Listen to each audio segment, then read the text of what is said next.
Bagi yang belum tahu, KKN atau kepanjangannya Kuliah Kerja Nyata adalah sebuah program yang diadakan Universitas Diponegoro sebagai bentuk pengabdian Undip kepada masyarakat. Sebagai perguruan tinggi negeri, Undip turut mengimplementasikan Tridharma Perguruan Tinggi. Salah satu poin tersebut adalah pengabdian. Untuk menerapkan poin tersebut, mahasiswa Undip melaksanakan KKN. Dari KKN ini, mahasiswa diharapkan dapat mengimplementasikan ilmu pengetahuan yang telah mereka terima di bangku perkuliahan untuk diterapkan kepada masyarakat, sehingga berdampak kepada masyarakat sekitar. Namun, KKN kali ini berbeda dengan KKN Undip sebelumnya. KKN kali ini mengangkat tema pemberdayaan masyarakat di tengah pandemi COVID-19 berbasis pada tujuan pembangunan berkelanjutan. Dikarenakan KKN ini diadakan di masa pandemi, maka KKN Undip yang biasanya diadakan secara tim harus diadakan secara individu di domisili masing-masing mahasiswa.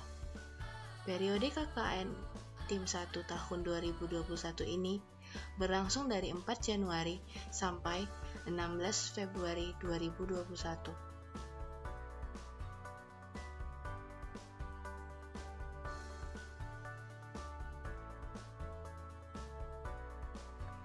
Saat ini, KKN yang saya lakukan berlangsung di lokasi RT 3, RW 3, Kelurahan Tembalang, Kecamatan Tembalang, Kota Semarang.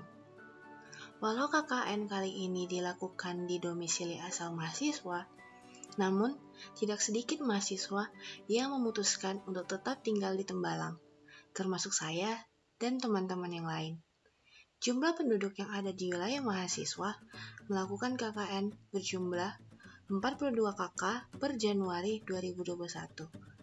Karena berada di lokasi jangkauan Undip, tentu saja di sini terdapat banyak kos dan usaha keperluan mahasiswa, seperti warung makan, bahkan tempat pendidikan agama. Mari ikut aku berkeliling RT 3 RW 3 Kelurahan Tembalang. Let's go!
Lokasi KKN saya ini memiliki masyarakat yang banyak sekali anak-anak sekolah dasar.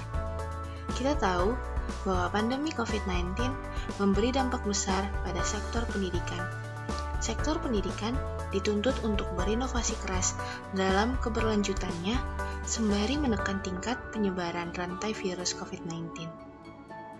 Sehubungan dengan adanya gerakan New Normal sebagai bentuk adaptasi COVID-19, sektor pendidikan harus mengikuti perubahan zaman. Sektor pendidikan harus beradaptasi dengan pemberlakuan kegiatan belajar dan mengajar dengan jarak jauh untuk menekan penyebaran virus COVID-19. Beruntungnya, di masa new normal, pandemi COVID-19 telah memiliki perkembangan teknologi dan jaringan internet yang baik. Tambahan juga bahwa sektor pendidikan online dituntut berkembang dengan adaptasi baru. Berdasarkan observasi dan wawancara dengan masyarakat lokasi pengabdian, bahwa ditemukan anak-anak sekolah dasar memiliki wawasan yang minim akan pelajaran sekolah yang dia ikuti.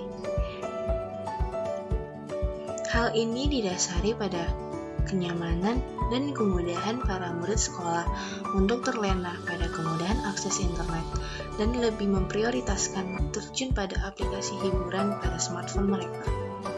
Murid sekolah dasar yang mahasiswa temukan di lokasi pengabdian lebih nyaman untuk mencari jawaban tugasnya di internet tanpa berpikir dan mencari secara mandiri melalui buku sekolah. Murid sekolah dasar minim akan wawasan alam dan dunia yang seharusnya dipelajari pada pelajaran IPS SD berdasarkan kurikulum nasional. Melihat kasus lapangan, mahasiswa tergerak dan mengajukan program yaitu edukasi geografi dunia pada murid sekolah dasar dengan pembelajaran yang efektif. Program edukasi ini membawa materi kenampakan alam atau geologi yang ada di Indonesia dan negara asing, sembari mempelajari kota-kota yang ada di Indonesia melalui membaca peta. Mahasiswa mengajak anak-anak sekolah dasar untuk lebih mengenal lokasi di mana mereka berada, serta keadaan geologi tempat tinggal mereka melalui peta offline dan peta online. Mbak mau tanya, ini kalau yang ini namanya benua kan, kelihatan kan? Ini juga sama kan? Sama kan, ini bentuk kecil, ini bentuk gedenya. Kalian pernah dengar contoh-contoh benua enggak? Enggak. Pernah dengar benua Amerika? Benua Australia? Enggak. Siapa yang pernah mendengar? Nah, coba disebutin benua yang Indi tahu. Ini Australia sayang. Ini di bagian kanan bawah itu ada Afrika. Oke, ini Afrika. Nah.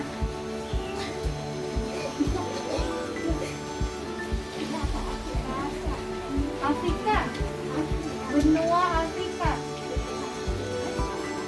Bukan, Afrika Selatan negara. Gini, tadi itu artinya pulau adalah daratan yang dikelilingi. Mantap. Nah, ada yang bisa nunjukin nggak contoh pulau di mana? Di sini.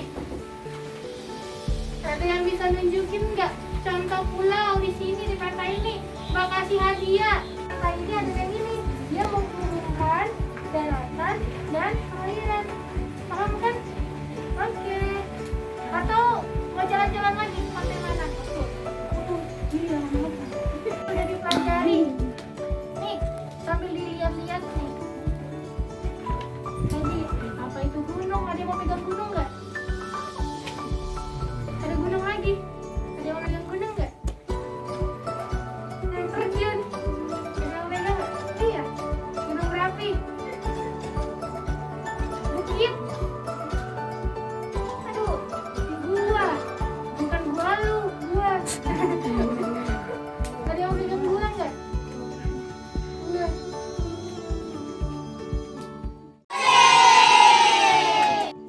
Untuk program 2, mahasiswa mengajukan program KKN pencegahan penyebaran COVID-19. Pada masa new normal ini, penggunaan masker sekali pakai sangatlah melimpah. Sampah masker sekali pakai merupakan golongan sampah B3, yaitu bahan berbahaya dan beracun, dan sangat membahayakan makhluk hidup dan lingkungan. Di masa pandemi COVID-19 ini, Indonesia menjadi penyumbang sampah masker terbanyak kedua di dunia. Apabila kondisi ini dibiarkan berlarut dan tidak ditemukan solusi terbaik, maka ancaman kerusakan ekosistem lingkungan tidak dapat dihindari. Mahasiswa menemukan banyak sampah medis seperti masker sekali pakai berserakan di sekitar lokasi pengabdian. Melihat ini, mahasiswa mengajak masyarakat untuk peduli dan berpartisipatif dalam menciptakan lingkungan hidup ke depan yang lebih baik. Mahasiswa KKN memberikan penyuluhan berupa edukasi manajemen sampah di masa pandemi COVID-19 kepada ibu-ibu PKK RT 03, RW 03, Kelurahan Tembalang, Kecamatan Tembalang, Kota Semarang. Melalui penyuluhan ini, diharapkan ke depannya membawa dampak baik terhadap lingkungan di masa depan.